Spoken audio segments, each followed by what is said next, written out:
guess my journey into yoga started like the search for yoga. I didn't know I was searching for it at the time, but it kind of started in my adolescence when I was researching, reading about spirituality.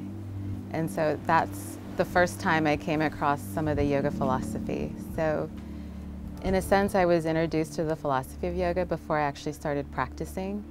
And it was through just discovering about, you know, yoga, New Age thought, a little bit of Buddhism, a little bit of studying about other religions. And I had come across yoga and some of the philosophy, specifically the 8 limbs. And that just kind of started my journey, because the thing that resonated for me in regards to yoga was that it was experiential in nature. So you had to practice to understand instead of adopting a lot of rules, which at that time I was questioning the rules that I was kind of given in my upbringing. I didn't really understand like why it was there. So I really appreciated that in yoga it was something that you had to have a direct experience with.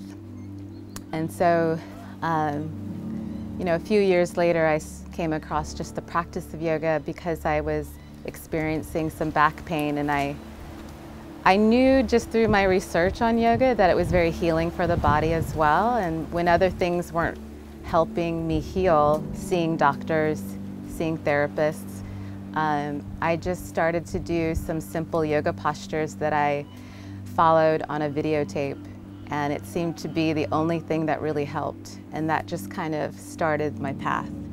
And so the first forms of yoga I was practicing were more softer forms, more Iyengar-based types of practices.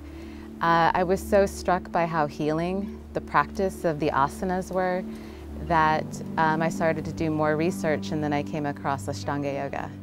And really from that point of finding Ashtanga, I was just like a moth to a flame, just drawn to it. And ever since then, it's just been something I've continually been practicing and still rediscovering, you know, the beauty and the benefits of it.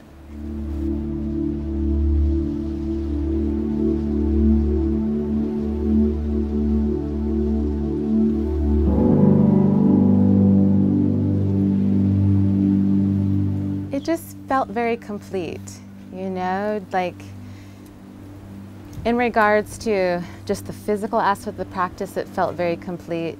As far as the philosophical components of the practice, it just really seemed to have everything that fit what I was looking for, you know, and it's a very powerful practice, and it's a very challenging practice at times. And I just never experienced anything that brought me more alive.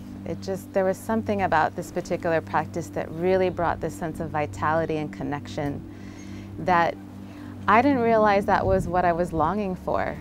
And it was the thing that seemed to quench that thirst, you know, that I was searching for. And so, you know, I could even really just remember just the first discovery of the practice, and I wasn't really doing everything right, but even though I got a few things connected, even in the beginning stages, it had a deep impact on me.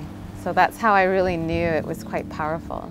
So, in a sense, through the breathing and movement system of Ashtanga Yoga, it really becomes a moving meditation, and you really start to experience this moving stillness in the practice. And it doesn't come overnight, because we have to work through some of the rough edges that we feel in the body and also in the mind. And so through practice, practice, practice, we really start to tap into that moving meditation that feels very healing and very cleansing, not only to the physical body, but also to our mental body as well. You know, no matter what country I step into, that there is some type of unifying force, because there's something that the practice has and all these individuals to, whether they're from China, whether they're from the United States, whether they're from Sweden. It's like there's this, it attracts certain types of people that are really wanting this transformative experience. And of course there's little differences, you know, from country to country, but it isn't the easiest practice and to maintain for the long term. So it definitely takes a certain type of person to see it through for the long term. I've actually seen all types of body types, all types of different backgrounds adopt the practice. Of course, I've had a few dancers that have been attracted to the practice, but at the same time, I've had some students who have come to me to learn the practice, and they've told me, I've never moved in my life, you know, and have really been drawn to the practice. So in that way, it's very inspiring, because anyone who's willing to see it through and get started on the journey, it's transformative no matter what. And I find myself continually inspired, not only in my own practice, but also through the countless students that have crossed my path. So, traditionally, we do the practice 6 to 5 days a week. But for new beginner practitioners or people who are first delving into the practice, that's not always realistic. So I always strive for new people that are adopting the practice to start slow and to build slow. Because again, when we jump in too soon, too fast, sometimes it could feel quite overwhelming. So I find that in the beginning stages, 3 times a week is a good place to start, and then slowly building up to more of a 5 to 6 day a week. For the long term, 3 days a week is maintenance, but as you go into 5 to 6 days a week, it is highly transformative. Anywhere from an hour, to an hour and a half. For people who are working in other parts of the process, of the learning process, sometimes it could even be close to 2 hours, but it takes a while to get up to that point. So, even I have some students of mine that are in the beginning stages, they might do more 50 minutes to 45 minutes as they start to slowly learn the sequence of postures.